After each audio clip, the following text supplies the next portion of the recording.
Actuellement, ce que Donald Trump cherche, ce n'est plus une victoire, c'est une porte de sortie qui ne sera pas trop humiliante pour les Américains.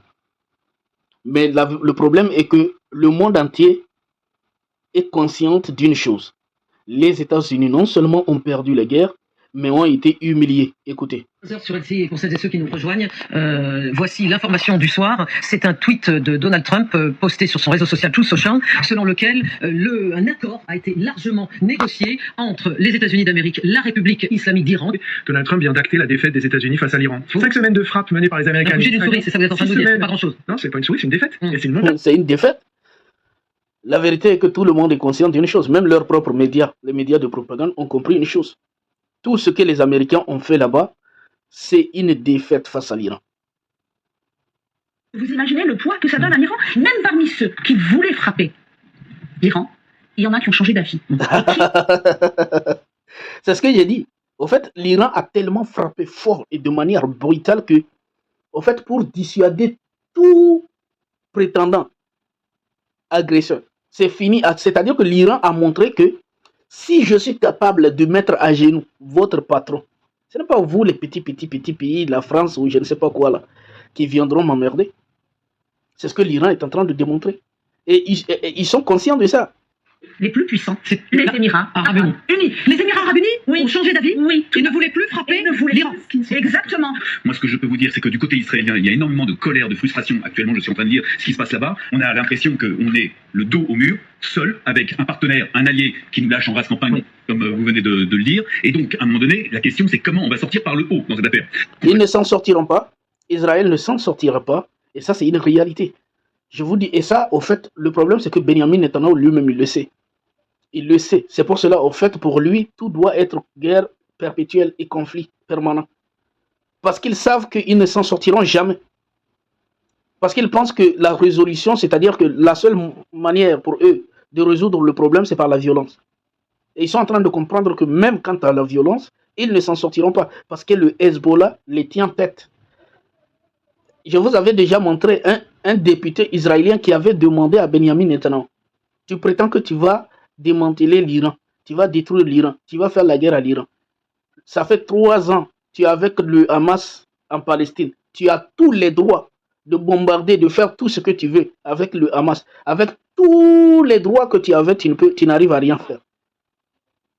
Tu n'arrives à rien faire. Et d'ailleurs, c'est ce que ce colonel a dit. Écoutez le propagandiste israélien qui est en train de faire sa propagande et écoutez la réponse de ce général-là à ce propagande israélien. Écoutez très attentivement. Ceux qui prétendent qu'ils vont détruire l'Iran, ils vont faire la guerre à l'Iran. Là. Écoutez. Le général sur votre plateau, mais à la différence que les nôtres ont quand même fait leurs preuves. Il va falloir tenir longtemps, il va falloir avoir du souffle, mais on viendra à bout des gardiens de la révolution. Il suffirait juste qu'on laisse le temps au temps. Donc regardez, hein, ça c'est le propagandiste israélien qui dit au fait que eux, ils vont arriver à bout des gardiens de la révolution. Etc. Mais maintenant, écoutez la réponse du général. Écoutez.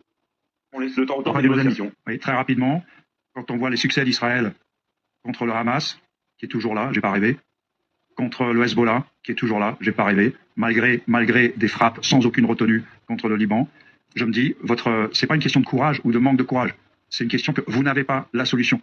La solution militaire, Israël ne l'a pas. C'est-à-dire, il est en train de répondre aux Israéliens, hein. Vous n'avez rien, vous n'avez pas la solution. Vous qui êtes incapables contre le Hamas, face à qui vous avez tous les droits de bombarder et de faire tout. Vous avez carton vert. Avec tout ce que vous faites à Gaza, le Hamas, vous n'arrivez à rien. Le Hezbollah, vous n'arrivez à rien. Le Hezbollah est en train de vous mater bien. Et c'est là que vous prétendez que c'est l'Iran que vous allez réussir à mettre à genoux. Et regardez ce que le général va lui dire. Et l'Amérique ne l'a pas non plus. C'est pas parce que vous êtes les plus puissants que vous avez la solution militaire. Voilà. Moi, je constate, on juge un arbre à ses fruits. Pour l'instant, vous n'avez pas la victoire militaire. Voilà. Donc, les Israéliens... C'est-à-dire que c'est tellement clair, les gars. C'est tellement clair. Vous n'avez pas la victoire militaire. Et regardez ce qui est en train de se passer. Regardez. C'est-à-dire, c'est la vérité. Ce que le général l'a dit, c'est la vérité. Vous ne pouvez pas prétendre que vous allez mettre fin à l'Iran, etc. Les gardiens de la vérité, c'est que Israël n'est pas une puissance militaire. Israël n'est une puissance militaire qu'avec la propagande médiatique que nous avons subie depuis longtemps. Mais Israël, lui seul, ne peut battre personne. C'est ça la vérité. Israël, lui seul, ne peut battre personne. Ils peuvent faire le soi-disant renseignement pour aller, il y a une personne, deux personnes, un dirigeant, deux dirigeants. Ça, au fait, tous les services de renseignement peuvent le faire. Mais une guerre directe, conflit direct, ils ne peuvent rien. Israël ne peut rien.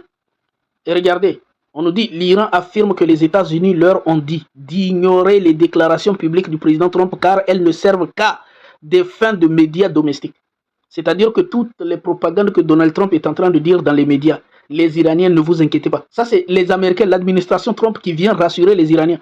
Si le président Donald Trump fait des déclarations, ne vous inquiétez pas. Nous faisons ça uniquement pour essayer de nous redorer devant les médias. Nous-mêmes, nous savons que nous sommes en train de souffrir devant vous. Mais ne vous inquiétez pas. Ne prenez pas en compte toutes les déclarations de Donald Trump. C'est ça la réalité, hein, les gars. C'est ça la réalité. Écoutez, on continue. L'armée iranienne abat un drone espion israélien au-dessus de la province de Hormozgan. Là, nous sommes sur Al Jazeera. L'Amérique ne reviendra pas à l'Amérique du passé. Ça, c'est les Iraniens. Ils sont catégoriques sur ça. L'Amérique ne reviendra pas à l'Amérique du passé. La guerre américano-israélienne contre l'Iran a conduit au déclin de l'Amérique au Moyen-Orient, a déclaré à l'agence de presse semi-officielle iranienne Tasnim l'ancien commandant des gardiens de la révolution, Mohsen Razaï. C'est ça la réalité, les gars. C'est fini, au fait, pour eux. Tout le monde est conscient pour eux. C'est fini. Maintenant, tout ce que Donald Trump cherche en réalité, c'est de s'en sortir. C'est de s'en sortir. Et il est en train de courir après, soi-disant, l'uranium enrichi. Mais sauf que les Iraniens sont catégoriques. Ils ne donneront pas leur uranium.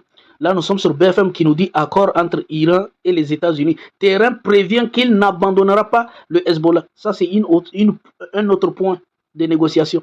C'est-à-dire que si vous voulez en cesser le feu, le Hezbollah doit être pris en compte. Nous n'allons pas quitter et laisser le Hezbollah, tout simplement.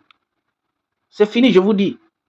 Là, nous sommes sur Reuters qui nous dit l'Iran n'a pas accepté de remettre son stock d'uranium hautement enrichi, selon une source iranienne de haut rang à Reuters. Depuis quelques jours, il y a la propagande qui circule dans les médias occidentaux comme quoi l'Iran aurait accepté de donner leur uranium. Si vous entendez ce genre de propagande, n'écoutez même pas, les gars. L'Iran a refusé catégoriquement. Et là, ça, c'est le média Reuters également qui le confirme. L'Iran n'a pas accepté. Donc, si vous entendez des médias de propagande vous dire que l'Iran a accepté de remettre son uranium aux Américains, rappelez-vous le début, ce que je vous ai dit. Qu'est-ce que l'administration Trump a dit à l'Iran? Tout ce que nous faisons comme déclaration, c'est uniquement pour nous donner bonne image devant les médias. Donc, c'est complètement faux. La vérité, c'est que l'Iran n'a pas accepté de remettre son stock d'uranium hautement enrichi selon des sources iraniennes de haut rang à Reuters. Là, nous sommes sur TF1, les gars. Nous sommes sur TF1. Vers un accord entre Washington et Téhéran, une défaite totale du président américain face au régime terreau en Iran. Ils appellent l'Iran régime terreau, alors qu'il n'y a pas un régime plus terreau que les États-Unis d'Amérique. Au vu de, je ne sais pas pour eux, c'est pour cela, il y a une citation que j'aime beaucoup. Je ne sais pas de qui vient cette citation, mais elle me plaît beaucoup. La citation dit, on appelle terreau les alliés qu'on n'aime pas. On appelle terreau les résistants qu'on n'aime pas et résistants les terreau qu'on apprécie. C'est exactement, si vous remarquez, c'est exactement ce. Quand ils appellent terreau, c'est toujours ceux qui résistent. Par exemple, regardez ce qui se passe au Mali. Ils ne les appellent pas des terreau. Ils les appellent soit des fronts de libération. Ils ne les appellent pas des terreau. C'est pour cela qu'on dit, on appelle terreau les résistants qu'on n'aime pas et résistants les terreau qu'on préfère. Les terreau que eux là, ils préfèrent, c'est qui? C'est Israël et les États-Unis. Ils ne veulent pas dire la vérité. Donc, vers un accord entre Washington et Téhéran, une défaite totale. Parce que je vous dis, la vérité, c'est que Donald Trump, la seule chose qu'il veut, c'est s'en sortir. C'est partir, les gars. Il est fatigué de ça, il veut juste partir. Donc, c'est ça la vérité, les gars. C'est ce que j'ai voulu partager avec vous. Pour vous dire, restez concentrés. La vérité finit toujours par passer. J'espère que vous avez aimé l'actualité d'aujourd'hui. On se dit à très bientôt. Portez-vous bien.